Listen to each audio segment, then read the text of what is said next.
Hello, everyone, and welcome back to the Magnetic Goddess podcast. I'm your host, Amy Lee Westervelt.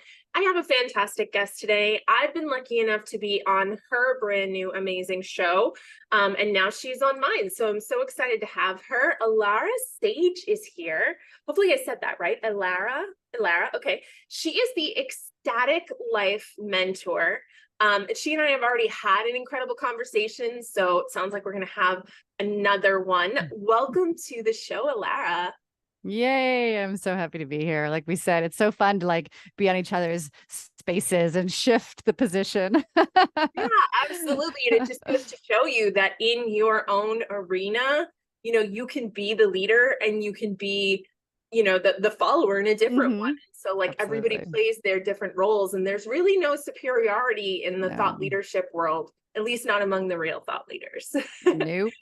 So I We're always all love to here. ask, when we first get here, what do you feel qualifies you as a magnetic goddess? Like, what about you? What are the qualities that make you that? That's such a great question. I mean, it's something that I have always been, but was definitely a journey as to why I am that.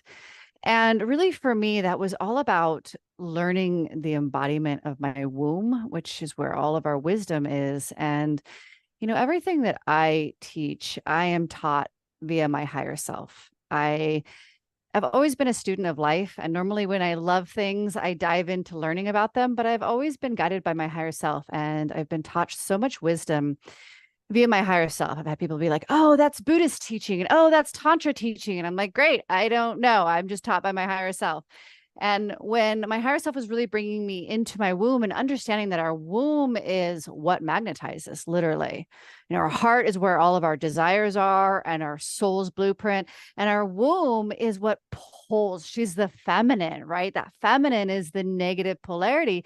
She pulls in, she draws in.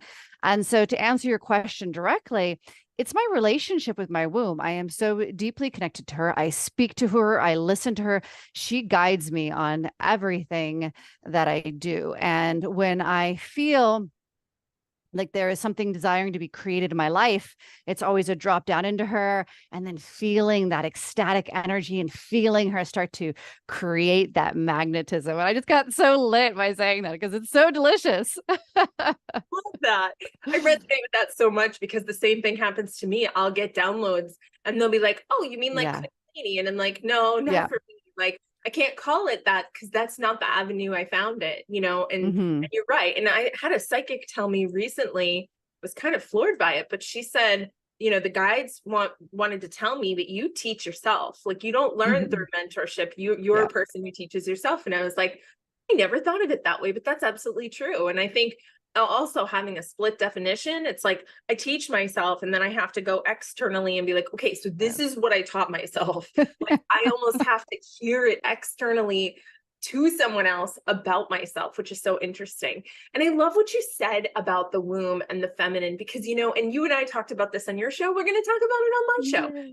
I think one of the things well, let's have a conversation about this, because if there's anybody who can have this conversation, it's definitely you. Mm. I feel like there are some misnomers when it comes to divine feminine energy. I've seen such an I don't know what the word is, but like a upheaval or an uprising. That's it. An Mm-hmm. uprising of branding and storytelling that has to do with this idea of the femme fatale. She's got this black hat on and red lipstick, and she's just like living her life in spite of, like, I'm just going to be the divine feminine. And knowing what I do and the work that I've been up to, I feel like there's something missing. I feel like it's almost like we've got a piece of the codex and nobody like told you that like there's another piece, right? So when we talk about this feminine energy, it's almost like an in spite of energy, I think. And I think that, like what you were saying with the womb, like she pulls in, but also there's that manifesting part, right? There's that part that's like actually bringing and giving so she can receive. And so I wondered, what is your thought on how do I say this? I'm trying to massage this question. What's your thought on why it's so easy for women to lean into the aspects of the divine feminine and to be more in the divine feminine, but a lot of people have trouble making that leap to that connective energy with the divine masculine too? Like, how come it's so, why do you think that it's so prevalent that people are like only over here? And it's like, do you think it has, well, you tell me what you think. Yeah, well, I think a lot of the reason is because we haven't had feminine energy. We haven't been empowered within our inner feminine for thousands of years. Over 5,000 years, the feminine has not been on the planet. So we've been in the masculine, but we've been, of course, in a distorted masculine, right? Not the divine, not the aligned, not the empowered masculine. So I always see it as a pendulum. Like sometimes the pendulum, when it's over here, you let it go and it drops down and swings, right? So we're swinging into the feminine. And so there is the rising of the femme, and like this is who she is. And when we are deeply embodied, in my opinion, there's always a trinity. There is the feminine, the masculine, and the child. There's the mother, the father, and the child, and we hold that within ourselves. And so, like my personal journey, was a lot of restoring that feminine presence to my space because I'd been very masculinized and really rebellion against my feminine, like I didn't want anything to do with that. I wasn't in my womb. I wasn't in my pussy, And so really reclaiming that first. And then also at the same time, having that masculine show up. And absolutely we need both. And sometimes we have to focus on one and kind of embody that and work with that and engage with that. And then the other one arises, or sometimes we get to work with them at the same time. Like when I work with clients, I'm working with them. It's always swinging around all three of them, just naturally for where they need in that moment. Is it right now the inner child? Is it right now the inner masculine? Because as you know, they're not truly separate. It's just ways in which we see them separately so that we can work with them clearly. Right. Yeah. They're components of the self. They're part of the inner divinity and in its prismatic wholeness. Right. So it's like they all exist in that space. And then you've got like all the parts, like the inner family system and all that stuff that kind of orbit around that self, the thoughts, the feelings, the conditioning, all those things. So yeah, I totally agree with that. And that makes a lot of sense. Like, so what you're saying is because the feminine's been so repressed, it's almost like she's going to go all the way to the extreme to come back to the middle. Yes. That makes sense. And people just love labels and stuff. Don't you find, like, ooh, that sounds good. Let's do that. And then everybody gets kind of obsessive, which is okay. I know. Someone said the other day, like, I'm leaving my girl boss era and I'm going into my snail woman era. Like that was what somebody coined. Like apparently it's all about just relaxing and enjoying yourself and not overworking. And then what they came up with the name for that was my snail era. And I was like, oh, you have a whole thesaurus of words and you didn't think maybe there could have been a better like, like use a word like lethargy. Like that's such a beautiful, or apathy, like beautiful alliteration in those words. But no, we got to go with snail. Maybe they're channeling their inner snail. I don't know. Yeah, no, it's crazy. It's crazy. Okay, so my next question to you is, in doing this work and supporting clients, I want to get into that a little bit. So who would you say is kind of the person who tends to come to you for support? Like who's that ICA? Who's the ideal client that's like, oh, this is the person that I shine when it comes to helping this person? Yeah, I get a lot of, really successful women. Sometimes they're entrepreneurs, sometimes they're not, they're like CEOs and just definitely leaders. But they've been in the masculine and they tend to be up more in their head and they can, they have a very powerful mind, which I am all for. I am all for the power of the mind, right? But they aren't embodied in their womb. So while they often have some sense of their intuition and they're partially living through their intuition, they're not really connected to the wisdom of their body and really anchored into the present moment. Oftentimes they are separate or single or divorced. I do work with some married women, but they just tend to be in that category. And some of them have had hysterectomies. And it's so beautiful working with them knowing that there's still an energetic signature of the womb, where some have had, sexual trauma or just aren't lit sexually, right? But some of my clients, have no problem in the bedroom, but that doesn't mean that they're, just because you can orgasm doesn't mean that you're embodied in your pussy, doesn't mean that you're embodied in your womb. And I think that's something that's often misunderstood. Like, oh, I'm totally fine in the bedroom. It's like, well, like, does your pussy literally light up when you are making decisions that are aligned? Does she light up? Does the energy course through your body? Like, no. Okay. Well, then we've got some work to do. Like, I work to make women lit. I'm the ecstatic self. I embody that in my womb and in my heart and my pineal gland. So again, these women often feel like kind of, oh, I seemingly have everything, but I don't really feel fulfilled. Mm-hmm. And they often feel lonely, whether they're in a relationship or not.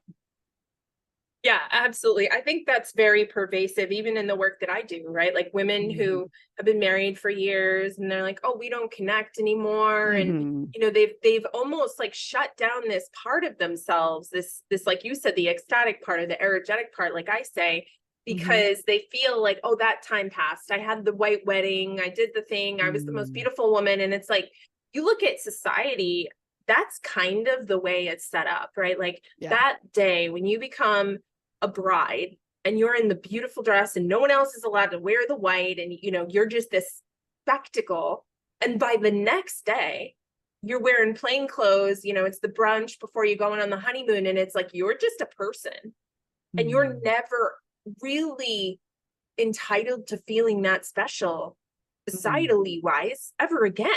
Like you're not going, I mean, maybe like even if you do like vow renewals or something like that, even then it's like, oh, we just want to go and have like an open bar and like, let's, nod and toast the couple, but it's not the same. And when women get this feeling of like, is this all there is? Like now it's time for mom jeans and, comb backs and all this other stuff. It's really dangerous for the life force energy, because now all of a sudden you're not making it. You've got to get it from somewhere. It's like going on energetic dialysis, like all of a sudden you're like attached to the outcomes around you, and everybody is a potential hit. So, oh my gosh, this client needs to sign up. Why doesn't my partner want to look at me? Why don't they want to take me to the movies? How come I'm not sexy anymore? And so that draining of that life force energy, women forget that we used to make it. We used to make it internally. We have a whole factory to create, whether you have a womb or not. Yep, absolutely. This energy. And it's like we feel like we're not, it's almost like we feel like we're not entitled to, like, oh, well, I'm not the spring chicken anymore, right? Like I have kids now. I'm a mom. And I'm a mom. I've got 5 kids. I have an incredible sex life. My husband and I are closer than ever. And like those things, like they're independent of the fact that I'm 40 years old, And so I love that you do this work, because so many women just think, you hit 40 or you hit 30 even, or you hit 35. And if you expect that anything is going to feel good after that, like that's all just a bonus. And it's like, no, like there's so much more of your life to live. And not only that, but you've got such a, we're not here by accident, and you probably got a really big mission that would be a lot better served if you were able to get into your body and use 90% of that, power that you're just kind of sitting on. I love how you bring this up, because one thing that isn't spoken about is what truly happens when women go through menopause. As far as the creative life force energy, we gain it back. All of that energy we've been going through with a menstruation and cycles now comes fully back to us. So it's a rite of passage. And as far as like the medicine woman and the shaman and the priestess energy, that's where we really are given the full potential of our wisdom, the full flurry of it. So it's funny because like listening to this, I completely agree. Society's like, oh, great. You're in your 30s. Oh, now you're in your 40s. Oh, like just go behind a curtain. Nobody wants to see you anymore. Right. When I am like, I can't wait to get my hair gray. I can't wait to go through menopause. Like that to me excites the fuck out of me because I know what's coming. And I know that already, like you said, there's so much creative potential. Like working with my own creative life force energy is such a turn on. Like it's such a turn on constantly playing in that energy with myself and feeling it and working with it. And oh, where does it want to go? And how does it want to be actualized in the physical reality? And then to know that I still have a point coming up when I go through menopause, that's going to increase and deepen and like transform in a way that I don't even, know completely. Like that just thrills me. Mm-hmm. Yeah, I know. It's so interesting too, because I think, with everything that's going on in the world, yes, in the Middle East, but also just like solar flares, and we've got eclipses and Pluto going direct, and then Pluto going into Aquarius, and all these incredible things that are happening. It's almost like we are evolving so fast. Like I feel like the me that I was last week, I look at her and I'm like, I don't even relate to her. Like some of the things I thought last week are completely different than what I think this week. I don't have a connection to the thoughts and feelings of 7 days ago. And it's like, who am I going to be next week? And I think that we're just rapidly evolving at this point as women, as the divine feminine. And it's like, you kind of got to like detach from anything meaning anything, because by the time you recognize what it means, it's time for a new meaning, Absolutely. And I really feel like, everything to do with society as far as women and even sex, right? And logic over intuition and giving all of our power away to scientists and doctors who are brilliant and we need them, but not to give our power away to them. All of this is crumbling and crashing, right? And so turning that awareness back on ourselves and remembering that we have the power, we have the wisdom, we have the knowing, and we are fucking brilliant. Like, let's not forget that, right? Like, we are direct source energy.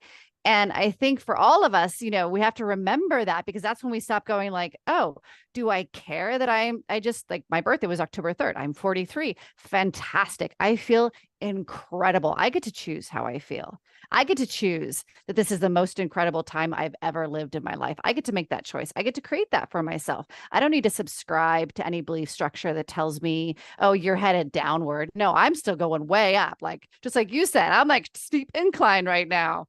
Like, this is like the best time of my life. And it's just getting better and better every single day. So we get to choose what we believe. And when we hear things like that from society and they don't feel good in our body, we can just simply say, great, I'm not going to subscribe to that anymore. And I think that as a society, we kind of have done that, because if you look at people in their 40s now, and you look at people in their 40s when we were babies, when we were kids in the 80s, I mean, they look like they're in their 60s.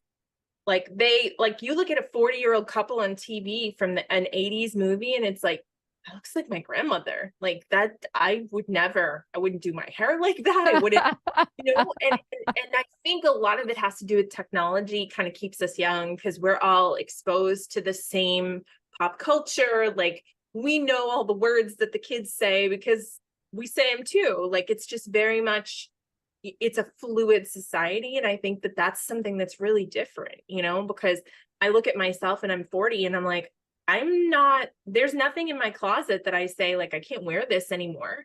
Like, I still feel completely congruent to be who I was in my 20s, like, I don't feel like there's anything other than maybe being a mother and maybe not, dressing quite as scantily clad out with, when I'm with my kids or something like that. But other than that, I really don't feel like that much has shifted. And I wonder, I mean, you look at medieval times, like people lived to their 30s. So what were you you're middle-aged at 15. And now you look at us here and it's like, you're in your 40s, but the 40s are the new 20s. And we're feeling this, youthful, you know, vibrance that I think women haven't felt for generations. Absolutely. I mean, when consciousness rises, our lifespan increases. You know, we are headed for a much longer lifespan and, you know, by far the longest lifespan that humanity has lived in. So you're absolutely right. We are living much older. You know, what do they say? Like 40 is the new 20, right? Like it's just not the same anymore. And that has a lot to do with, of course, the concentration of light, right? Of source energy that we are giving capacity to within our bodies, and the Shakti, the creative life force energy. You know, when that moves through your body and out your crown and you are in union with self, you are radiating. You are radiating. It is the fountain of youth. I'm sure you've experienced it. I get told, oh my God, you look like you shed a bunch of years. As I'm getting older, people are telling me I'm looking younger. I look at pictures of myself and I look so much more radiant, so much more alive, so much younger, but with like this immense wisdom, you know? So like it's the best of both worlds. Yeah, absolutely. I know. It's We get to be amazing. hot and wise. Yeah, the same thing happens to me. People used to think I was my daughter's grandmother, and now they think I'm her sister. So it works. Yes, It definitely, yeah, it connecting works. to that life force energy is so powerful. And recognizing that we're not just connected to it, we own it.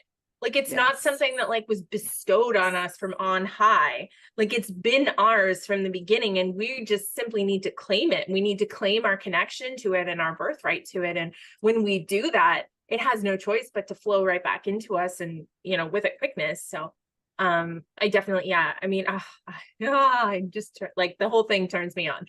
Okay, so tell me, Miss Alara, how do people get a hold of you? They want to work with you, they want to connect to you. Tell us all those things.